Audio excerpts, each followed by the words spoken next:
Good morning mga yob! Iluluto natin pinangat na isda. Hindi ko lang kung anong pangalan nitong isda na to. Nabili ko lang sa Chinese store. So ihanda natin yung ating mga regalo. Meron tayong luya.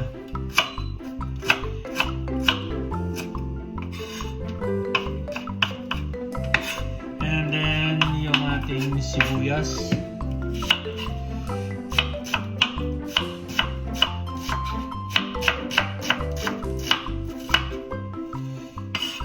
Maraming sibuyas mas masarap.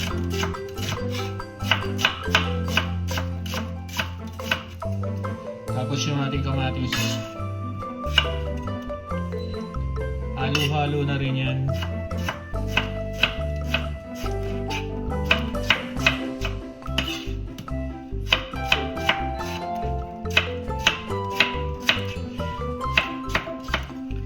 Lalagyan natin ng sampalok. Pwede rin ninyong gamitan ng kalamansi kung gusto niyo. Pero dahil itong aking sampalok ay frozen, so ilagay natin yung ating sampalok. Tapos ilagay natin yung ating luya.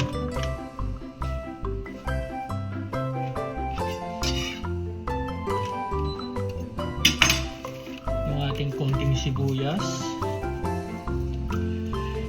and then yung ating kamatis. Ilagay na rin natin yung ating sili. Frozen din yung sili ko. Mga tanim ko to nung last summer. Pagkatapos ipatong na natin yung ating isda.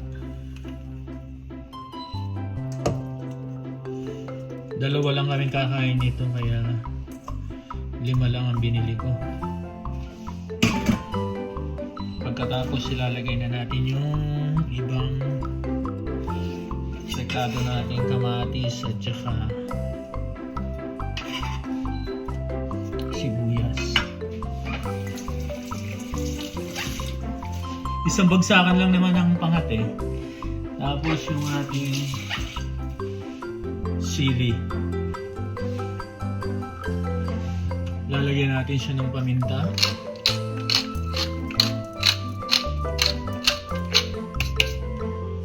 Lagyan na rin natin ng patis.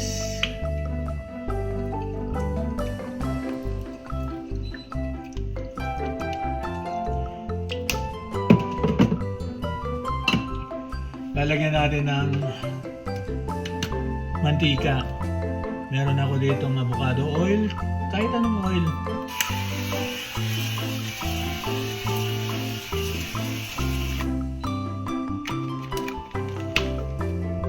Sabihin niya, social naman ng avocado oil.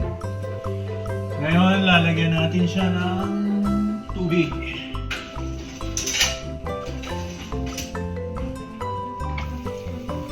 Oh, lagyan ko pala ng tawag dito? Chicken powder.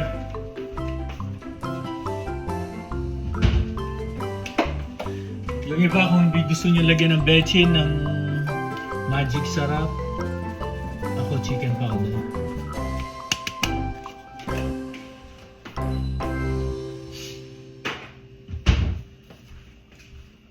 So lagyan na natin ng tubig. Pagkatapos ito, pakukuluan lang natin ng mahina ang kalan para hindi masyado madurog yung ating mga isda. Okay? Balikan natin after 5 minutes. Yob, kumukulo na siya. Check muna natin.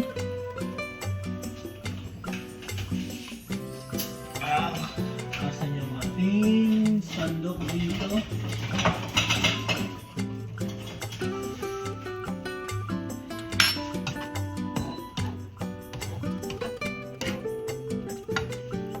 Konti pa. Tikman na natin.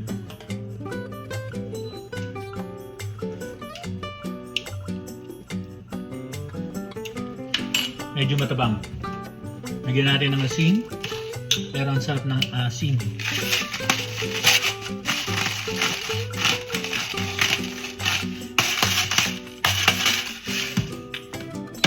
At konting paminta pa.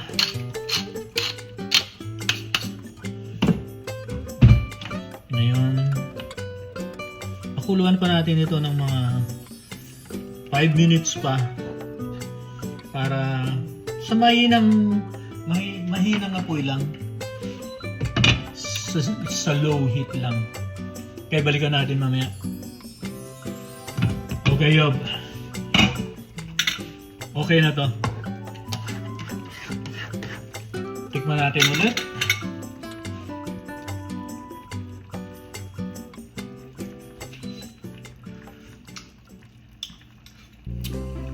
Tamang-tama na. Ngayon, kukuha na tayo ng plato. Tikman natin yung isa kung may lansa ba siya. Kasi alam nyo dito sa Canada, lahat ng isda dito frozen. So, hindi ka sure pag niluto mo siya kung malansa ba or what. Ngayon, tikman natin.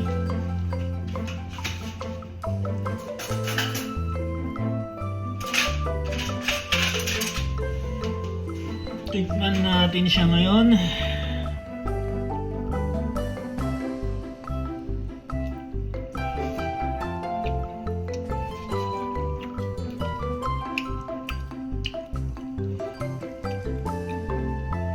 Wala siyang lansa.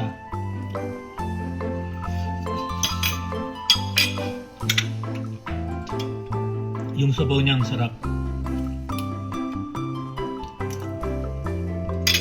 So anyway, thank you so much sa pagsubaybay. See you soon. Next video. Thank you.